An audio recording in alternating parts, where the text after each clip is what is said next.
Waterford Drive is lined with well-manicured $300,000 homes. So when a new neighbor moved in without the usual sale, mortgage-paying homeowners had a few questions. What paperwork is it and how is it legally binding if he doesn't legally own the house? He just squats there.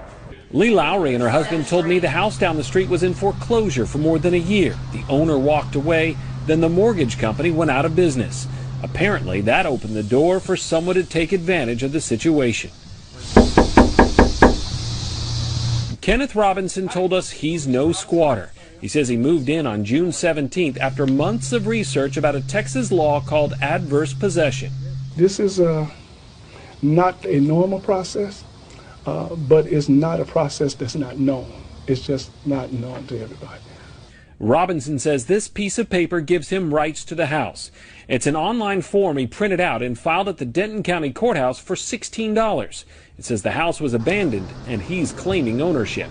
I went through, looked at it and added some things here, you know what I mean, for my own protection. The house is virtually empty, just a few pieces of furniture, no running water or electricity. But Robinson says just by setting up camp in the living room, Texas law gives him exclusive negotiating rights with the original owner.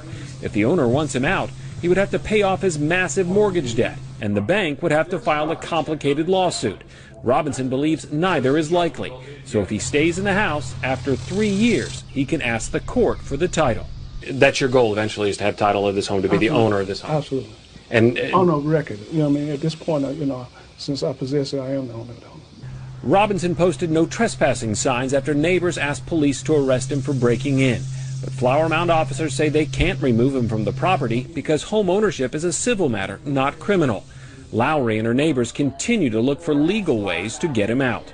Or if he wants the house, buy the house like everyone else had to. Get the money and buy the house. Robinson says he's not buying anything. As far as he's concerned, the $330,000 home is already his, and he has the paperwork to prove it. Casey Norton, Channel 8 News.